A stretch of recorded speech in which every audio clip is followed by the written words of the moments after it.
성경에는 분명히 기록된 인물이지만 우리는 그를 잘 모릅니다. 분명한 것은 예수님 당시의 유대인들은 누구나 이 사람을 알았습니다. 잠시 이름이 알려진 사람이 아니라 거의 50년 이상 권력을 가지고 있는 사람이었습니다. 당시 유대인 전체에서 가장 유명한 사람, 모든 유대인들이 이 사람의 말을 거역할 수 없었던 사람, 당대 최고의 권력자, 그가 바로 오늘 제목의 이름인 안나스입니다.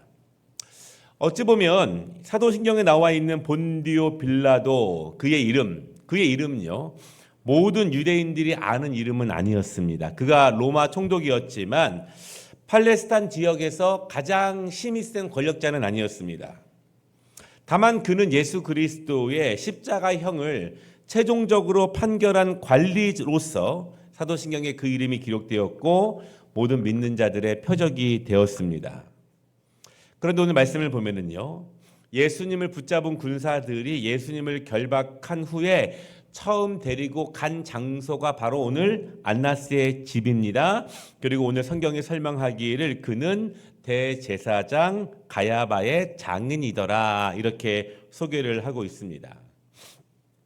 이 한 구절에서 당시의 유대교가 얼마나 타락했는지 우리는 알 수 있습니다. 그들이 믿고 있는 구약의 권위라고 하는 것, 그들이 지키고 있는 하나님의 말씀에 대한 권위가 얼마나 추락했고 타락했는지 우리는 이 한 절을 통해서 알 수 있어요.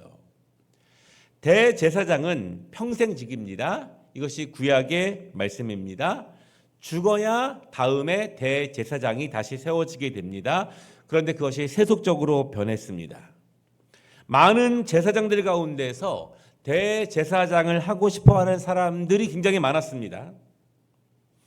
하나님의 말씀이 있는데 어떤 정치적인 영향력이 있고 어떤 합의가 우선됩니다. 그래서 나중에는 제사장들이 순서를 정해서 1년에 한 번씩 돌아가는 그런 대제사장직을 맡고 있는 현실입니다. 하나님의 말씀보다 어떤 정치적인 상황들, 경제적인 이권들, 이런 것들이 더 중요했던 시대들이에요. 과연 그들이 예수님 당시에 유대인들이 말했던 성경의 권위가 얼마나 실제적으로 그들의 삶에서도 정치 가운데서도 이루어졌는지 우리는 이 한 구절을 통해서 여러 가지 알 수 있어요. 그런데 안나스는요, 실질적인 이스라엘의 대제사장이었습니다. 그가 먼저 오랫동안 대제사장의 직분을 감당했고 법을 바꾸어서 그의 5 아들이 차례로 해마다 대제사장이 되고 나중에는 오늘 본문처럼 그의 사위까지 대제사장이 된 것입니다.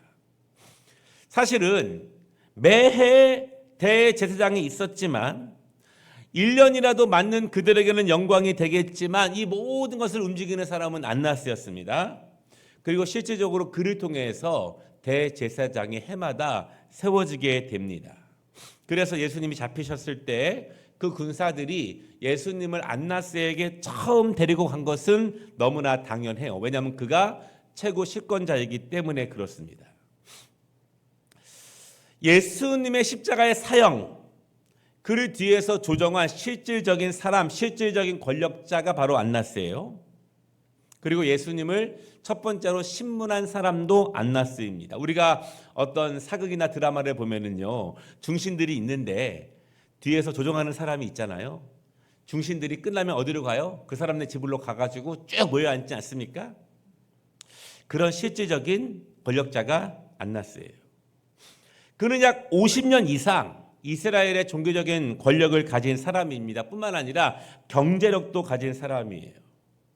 성전에서 드려지고 있는 수천 건의 제사들, 그 제사는 모두 대제사장의 주관 안에서 진행되게 됩니다. 그래서 바쳐질 수많은 제물들을 관할하고 분배하는 일을 맡고 있습니다. 그 일을 수십 년 동안 그가 감당했습니다. 그렇기 때문에 이스라엘 당시에, 예수님 당시에 얼마나 많은 권력이 안나스에게 집중되어 있었을까? 예수님께서 성전에 수많은 장사하는 사람들의 상을 뒤엎으신 이유, 그 이면에는 이런 일들이 있었습니다. 물론 안나스는 예수님에 대해서 관심이 많았겠죠. 왜냐하면 내가 실질적인 이 나라의 종교적인 권력자인데 예수라는 사람, 수많은 백성들이 나를 따르지 않고 언제부턴가 저리로 몰려다니는 거예요. 이리로 와야 되는데 저리로 몰려다니기 시작합니다. 과연 그가 누구인지. 안나스의 입장에서는 예수라는 사람이 매우 껄끄럽습니다. 그리고 자신이 추구하는 그동안 누렸던 무엇인가에 실질적인 방해가 되는 사람이 분명하죠. 그래서 빨리 잡고 싶었고, 빨리 보고 싶었고, 빨리 없애고 싶었고, 그래야만 이 유대 사회의 오래된 전통, 권력, 모든 것을 자기 손으로 누릴 수 있었기 때문에 그렇습니다. 그래서 그는요, 사람들을 현혹하죠. 그리고 어떤 것들을 만들어냅니다.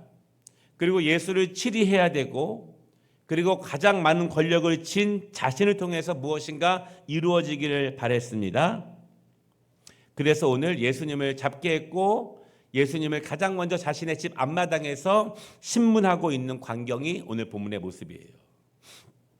이런 사람이 그동안 기독교 역사 2000년 동안 숨어 지낸 것입니다. 거의 대부분의 기독교인들은요, 안나스가 어떤 사람인지 이 사람이 한 행태를 거의 다 모르고 있는 거예요. 얼마나 대단합니까? 사실은 기독교 역사에서 이렇게 배후에서 권력을 가지고 어떤 일들을 도모한 사람들이 굉장히 많았습니다.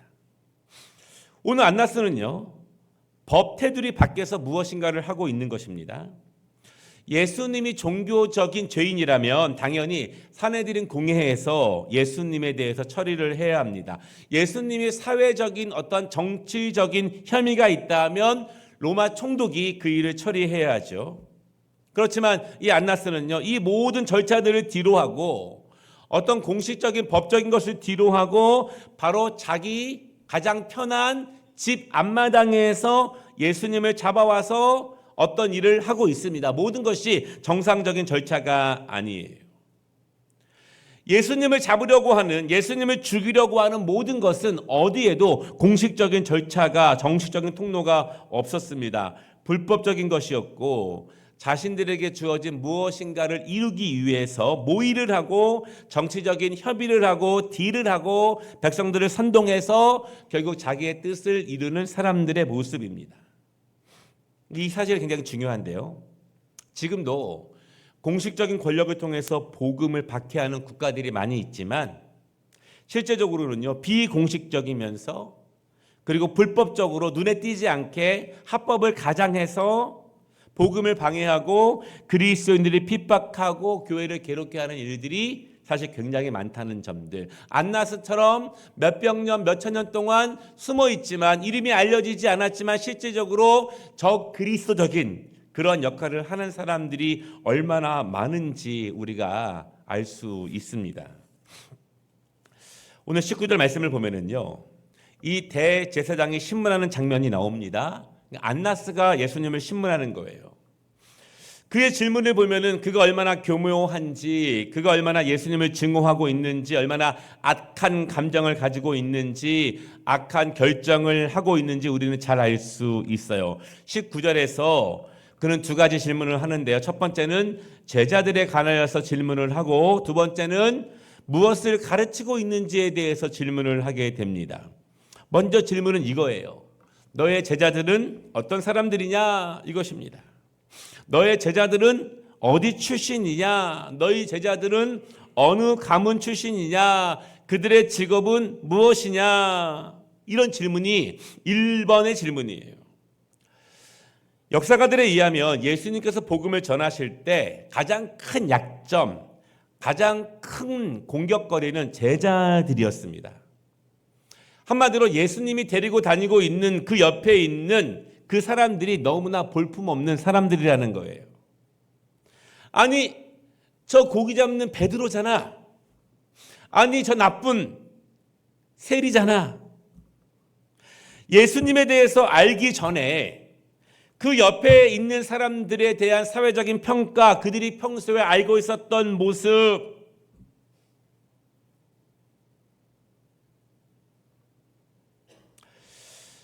그것이 너무나 안 좋았다는 것입니다.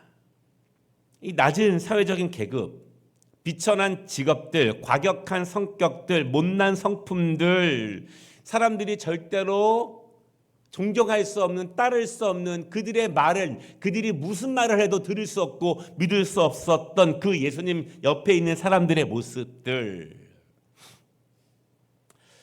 지금 우리가 해석한다면 이런 이야기일 거예요. 아니, 저런 사람이 목사야? 장로야? 권사야? 아니, 저 사람도 교회에 다녀? 이렇게 말하면서 비웃는 거예요. 그러니까 지금 안나스가 그 점을 공격하고 있는 것입니다. 얼마나 교묘합니까? 보통 여러분, 이 말을 누가 잘하냐면 사탄이 잘해요. 사탄이 주로 공격하는 것입니다. 요즘은 별로 없지만 제가 몇 년 전 엘리야 기도 때 귀신 본 얘기를 시리즈로 해드린 적이 있어요. 제가 직접 본 귀신 들린 사람 이야기들을 시리즈로 해드렸습니다. 그때 한 사건이 무엇이었냐면, 제가 한 22, 23살쯤에 저희 교회 저하고 동갑내기 청년이 있었습니다.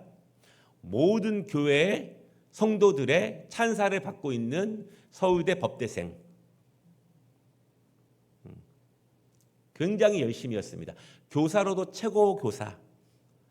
매일 전도 나갑니다. 그 반은 막 30명, 40명이에요. 모든 청년의 자매들의 우상이고, 모든 성도들이 바라보고 있는 서울대 법대생. 저하고 동갑이니 얼마나 비교가 많이 됐겠어요. 그런데 이게 정신 창난이 오면서 이제 귀신 들렸죠. 그래서 금요 기도회 시간에 뒤집어졌습니다. 항상 모든 예배마다요, 맨 앞에 나와가지고 열심히 하고 열심히 적고 그랬는데 뒤집어졌어요.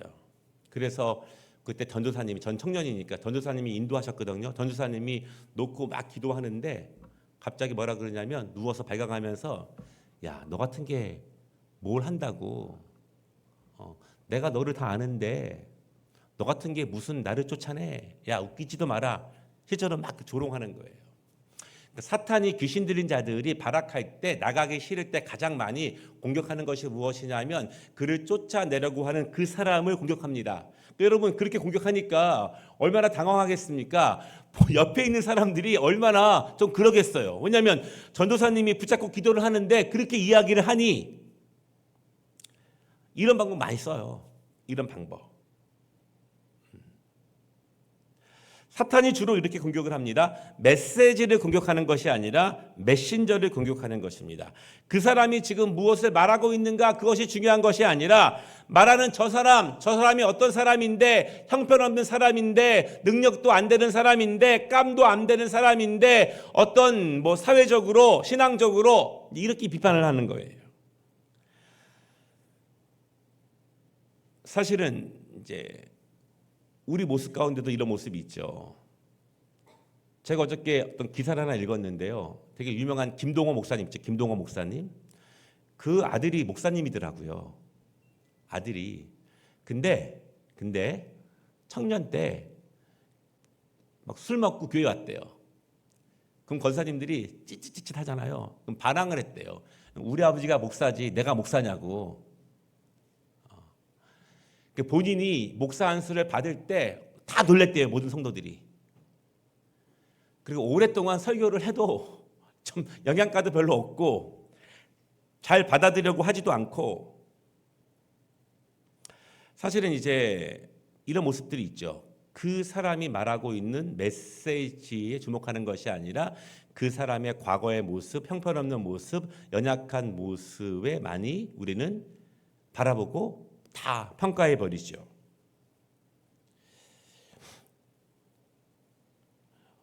다시 말하지만 실질적인 대제사장입니다. 그렇다면 이 안나스는 무엇에 집중해야 하냐면, 예수가 어떤 사람인지, 정말 내가 기다리는, 우리가 기다리고 있는 메시아가 맞은지, 정말 그가 하고 있는 일이 구약 성경에서 예언된 하나님의 아들이 하는 일, 그 일을 지금 이가 하고 있는 것인지, 이가 정말 예비된 자인지 예수 그리스도에 집중해야 합니다. 예수님이 행하시는 기적을 보고 그 기적이 무엇을 의미하고 있는지, 왜 사람들이, 일반 백성들이 바리새인과 사두개인들의 가르침을 따르지 않고 예수님을 따르고 있는지, 그가 가르치고 있는 메시지가 어디에 기인한 것인지 거기에 집중해야 돼요. 사실은 우리의 신앙생활도 그렇습니다. 우리가 여러분 집중해야 될 것은 예수 그리스도이시고 집중해야 되는 것은 복음이고 하나님의 말씀이에요. 그러나 자주 우리를 힘들게 하는, 우리를 서운하게 하는, 우리를 섭섭하게 하고 있는, 우리를 시험되게 하고 있는 것들은 사실 하나님이 우리를 시험되게 하는 것 아니잖아요. 하나님이 우리를 서운하게 하는 거 아니잖아요. 그렇죠? 이 본질이 아닌 것들이 우리의 본질을 흔들어 놓게 하고, 본질이 아닌 것들에 우리의 마음이 뺏길 때 우리는 중심적인 것을 놓치게 되는 우를 얼마나 많이 범하게 됩니까? 사실은 그가 정상적인 종교인이라면, 영성이 정말 깊은 사람이라면, 직분이 중요한 것이 아니라 그의 영성이 정말 깊은 사람이고 하나님 앞에 바로 서 있는 사람이라면 절대로 하지 말아야 될 질문들을 그가 하고 있습니다. 핵심이 아닌 것을 질문하면서 예수님을 망신주고 예수님의 약점을 도리어 공격하려고 하는 모습들, 그 제자들의 비천함을 공격하는 모습들. 사실 그 약점 같은 제자 베드로는요, 수제자는 잠시 후에 예수님이 신문당하는 바로 옆 장소에서 예수님을 3번이나 부인하는 연약함을 드러내기도 하는 것이 사실이에요. 아마 이 질문을 할 때 안나스 주위의 사람들은 이 광경을 보면서 굉장히 속이 시원했을 거예요. 왜냐하면 자신들은 좋은 가문 출신이고 좋은 교육을 받았고, 그리고 또한 어느 정도 이상의 형식적인 직분을 가지고 있는 사람들이기 때문에 그렇습니다. 그때 예수님이 답변을 하십니다. 20절 말씀을 보면은요, 나는 한 번도 은밀하게 가르치지 않았고 나는 드러냈고 가르쳤다.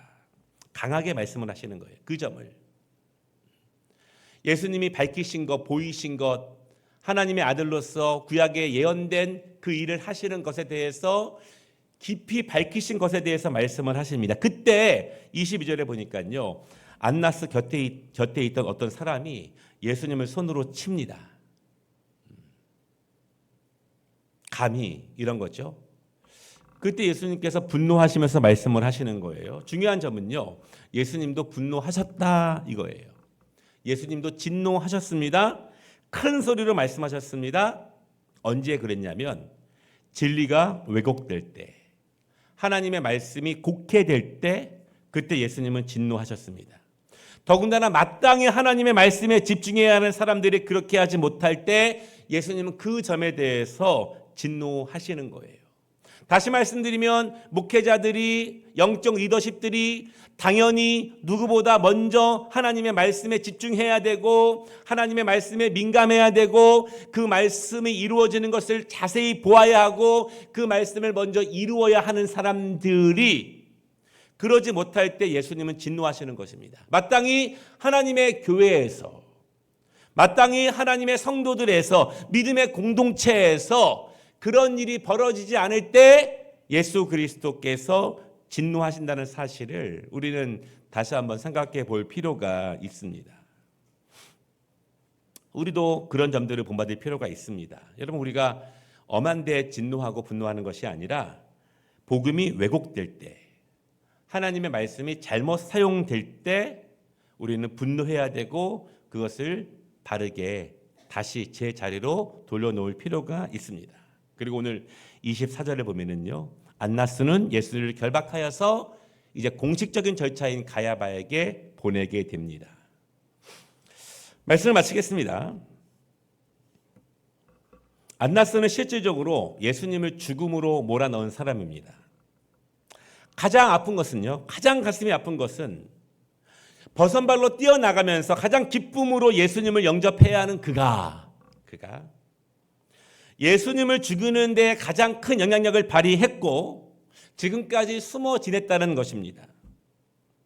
우리가 안나스를 기억해야 하는데요, 지금 눈에 보이는 어떤 일들에 집중하기보다 어떤 직분을 가지고 있느냐, 얼마나 큰가, 얼마나 많은 사람 앞에 서 있는가, 얼마나 종교적인 직책을 가지고 있는가, 거기에 집중하는 것이 아니라 그 안에 있는 영적인 흐름들, 무엇을 향하고 있는지에 대해서 밝히 볼 수 있는 영적 통찰력이 필요합니다. 여러분 또한 안나스는 그 제자들을 공격하잖아요.